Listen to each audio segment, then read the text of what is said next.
terus dari pembahasan yang pertama kan Anamaya Kosa udah sekilas saya kan udah ada gambaran lah nih bahasanya. Terus untuk yang selanjutnya itu gimana Kang? Step kedua. Yang step keduanya dimensi. Yang dimensi keduanya itu kan ya harus ada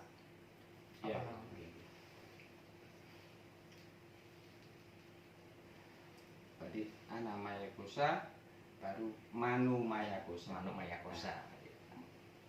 Manomaya Kosa adalah kumpulan dari memori. Dan ini masih fisik, Mas. Masih fisik. Istilahnya sesuatu yang tidak nyata tapi nyata terasa. Jadi agak halus loh, tapi lebih halus. Nah, misalnya sebuah contohnya, sampean patah hati, kan nggak kelihatan. Beda sama luka di tangan. Kalau anakku sampean luka di tangan kelihatan berdarah atau sobek gitu. Tapi kalau Manomaya Kosa ini dimensi fisik kita yang lebih halus, tapi masih fisik, masih terasa lah. Dan sangat bisa dirasakan, Mas. Sebuah contoh, sampean patah hati, nggak kelihatan, nggak ada luka, Mas, tapi terasa.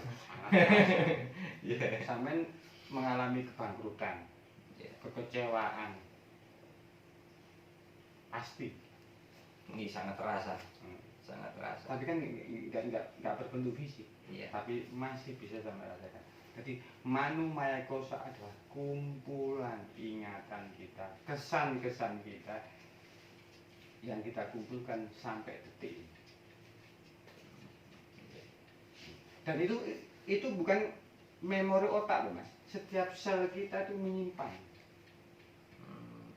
Jadi Manomaya Kosa itu bukan otak, tapi setiap sel kita mempunyai kecerdasan tertentu, ingatan tertentu yang tanpa batas, bahkan melampaui pikiran, otak, melampaui berjuta-juta kemampuan otak kita. Sebuah contoh, ketika sampean naik motor, mungkin waktu sampean belajar, sampean perlu, ini gas, ini baterai, ini persneleng, ini pedal gas. Betapa hebat memori yang dimaksud Manomaya Kosa ini. Ketika sampean sudah bisa mengendarai sepeda motor atau mobil, ketika jalan sampean sudah tidak memakai otak, tapi memori yang bekerja. Nah, ya inilah fungsi dari Manomaya Kosa. Ketika sampean di jalan raya, sampean nggak, ini gas, nggak lagi, Mas. Nggak lagi. Ini rem, nggak, otomatis. Ini yang dimaksud dengan Manomaya Kosa. Jadi setiap sel langsung bekerja dengan sendirinya. Dengan sendirinya. Betapa cerdas Manomaya Kosa, dimensi manusia kita. Sangat cerdas sekali sampean ajari, nggak bisa lupa. Misalnya ini rokok, sampean sentuh panas, setiap sel sampean pasti ingat, biarpun sampean ditutup, ketika sampean disentuhkan sama api, pasti terasa panas. Itu bukan memori otak, tapi tes sel, kecerdasan sel kita. Bahkan setiap sel kita tuh sangat cerdas. Hanya dengan menyentuh akan mengingat. Kalau misalnya sampean punya anak lebih dari satu, sampean pasti hafal. Ini sentuhan anak pertama, anak kedua, anak ketiga, pasti hafal. Analoginya seperti itu. Manomaya Kosa itu adalah dimensi manusia. Itulah dimensi manusia. Dimensi yang lebih halus lah dari fisik. Lebih halus daripada Ana Maya Kosa, yang lebih halus lagi adalah Manu Maya Kosa. Di situ luar biasa kecerdasannya di tiap sel kita. Dan dua dimensi ini mempengaruhi yang namanya manusia. Sumber penderitaan manusia adalah dua dimensi ini. Dua dimensi awal ini. Jadi Ana Maya Kosa dan Manu Maya Kosa.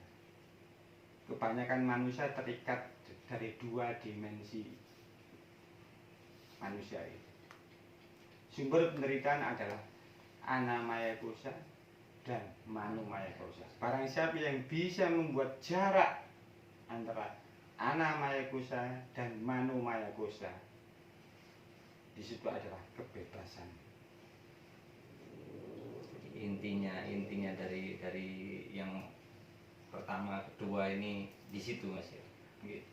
Dan kebanyakan yang mengikat adalah Ana Maya Kosa sama Manu Maya Kosa. Barang siapa bisa melepaskan, misalnya buat jarak sedikit saja dengan Ana Maya Kosa dan Manu Maya Kosa, bahasa lainnya adalah tercerahkan. Cukup membuat jarak sedikit saja. Karena apa? Manu Maya Kosa sama dengan Ana Maya Kosa. Ana Maya Kosa adalah kumpulan dari materi yang diperoleh dari anasir tanah, air, udara, api, dan ruang. Kumpulan yang boleh kita miliki selagi kita hidup di dunia ini. Dan Manu Maya Kosa adalah kumpulan memori yang mungkin kita terwarisi dari siapa manusia pertama kita sampai hari ini. Dan setiap manusia bisa mengakses Manu Maya Kosa dengan syarat ada guru pembimbing ke arah ini. Jadi tetap harus ada gurunya. Harus ada guru, Mas. Harus ada guru untuk memahami Ana Maya Kosa atau Manu Maya Kosa.